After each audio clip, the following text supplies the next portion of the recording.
मुझे लगता है कि इससे घटिया कॉलम नहीं होगा। अरे नहीं यार, इसको देखो, अरे उसको क्या देखो, ये वाला देख लो। नमस्कार, आप सभी का बहुत बहुत स्वागत है। आप देख सकते हैं कि कॉलम को बनाते समय मिस्त्री कुछ ऐसी गलती कर देते हैं जिससे कॉलम कुछ इस तरीके से कमजोर पड़ जाता है। तो इस वीडियो में हम आपको प्रैक्टिकल तरीके से दिखाएंगे कि मिस्त्री कौन कौन सी गलती करता है और कौन सी गलती उसको नहीं करनी चाहिए, जिससे कुछ इस तरीके से घटिया कॉलम बनकर तैयार ना हो। और यदि आपका घर बन रहा है तो भाई साहब इस वीडियो को पूरा देख लीजिए और कॉलम बनते समय जो भी बातें आपको बताई जाएंगी उसका आप ध्यान दीजिए। क्योंकि मान लीजिए आपका मिस्त्री कुछ इस तरीके से कॉलम बना देगा, कॉलम बनाने के बाद भाई मिस्त्री बोल देगा कि भाई गलती हो गई, लेकिन नुकसान तो आपका ही होगा। यदि इस तरीके की कॉलम को तोड़कर बनाना ही पड़ा तो भाई साहब माल मटेरियल तो आपका ही लगेगा।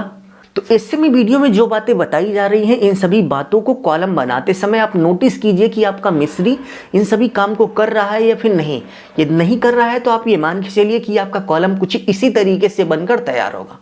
तो चलिए एक एक करके फुल इन्फॉर्मेशन आपसे शेयर करते हैं। बट वीडियो में आगे बढ़ने से पहले आप सभी से बस छोटी सी रिक्वेस्ट है कि प्लीज वीडियो को लाइक कर लीजिए और यदि आप इस चैनल पर नए हो तो चैनल को सब्सक्राइब कर बेल आइकन प्रेस कर लीजिए, जिससे आगे आने वाली अच्छी अच्छी वीडियो की नोटिफिकेशन आप सभी को मिलती रहे। फर्स्ट पॉइंट की बात करें तो सबसे पहले आप इस कॉलम को ध्यान से देखिए। कॉलम में आपको स्टील यानी कि सरिया बाहर की तरफ निकली हुई नजर आ रही है। तो कॉलम में स्टील यानी कि सरिया यदि बाहर की तरफ दिख रही है तो इसका सीधा सा मतलब है कि कॉलम में कंक्रीट डालने से पहले कुछ इस तरीके से कवर ब्लॉक लगाया जाता है।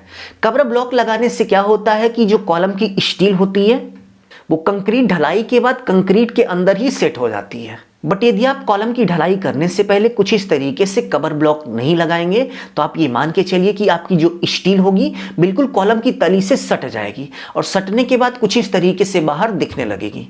तो कॉलम की ढलाई होने से पहले आप एक बार जरूर से जरूर चेक कीजिए कि कॉलम में कुछ इस तरीके से जो कवर ब्लॉक लगता है इसको आपके मिस्त्री ने लगाया है या फिर नहीं।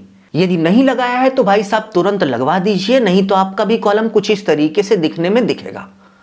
आप देख सकते हैं कि कॉलम के लिए कुछ इस तरीके से कवर ब्लॉक आता है। यदि हम इसके साइज की बात करें तो 40 mm है, यानी कि 4 सेंटीमीटर का कवर ब्लॉक कॉलम में कुछ इस तरीके से लगाया जाता है। यदि आप कॉलम में कुछ इस तरीके से कवर ब्लॉक लगा के कंक्रीट की ढलाई करेंगे तो उस सिचुएशन में आपके कॉलम में कुछ इस तरीके से स्टील बाहर की तरफ नहीं दिखेगी। सेकंड पॉइंट की बात करें तो आप देख सकते हैं कि कॉलम में यहाँ पर सही से कंक्रीट नहीं पहुंची। तो इसके यदि हम सबसे बड़े कारण की बात करें तो आप देख सकते हैं कि कॉलम ढलाई करते समय कुछ इस तरीके से एक वाइब्रेटर आता है और इस वाइब्रेटर से कंक्रीट को दबाने का काम किया जाता है। आप देख सकते हैं कि थोड़ी थोड़ी कंक्रीट डाली जाती है। कंक्रीट डालने के बाद कॉलम के अंदर वाइब्रेटर का नोजल डालकर कुछ इस तरीके से वाइब्रेट किया जाता है, जिससे कंक्रीट कॉलम में बहुत ही अच्छे से बैठ जाती है। और यहाँ पर आप देख सकते हैं कि यही गलती हुई कि कंक्रीट डालने के बाद सही से वाइब्रेटर नहीं लगाया गया, जिससे इस वाले एरिया में कंक्रीट नहीं पहुंची और आप देख सकते हैं कि कॉलम पूरी तरह से कमजोर हो गया।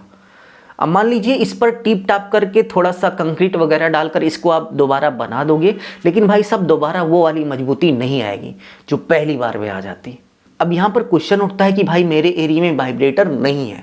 तो मान लीजिए आपके मिस्त्री के पास वाइब्रेटर नहीं है तो उस सिचुएशन में आपको एक 16 mm की छड़ ले लेनी है, यानी कि 16 mm की जो सरिया आती है उसको ले लेना है और कॉलम ढलाई करते समय आपको बहुत ही अच्छे से कुटाई कर देनी है। आप देख सकते हैं कि छड़ को आपको कुछ इस तरीके से पकड़ना है, कॉलम के अंदर डालकर बहुत ही अच्छे से आपको कुटाई करवानी है।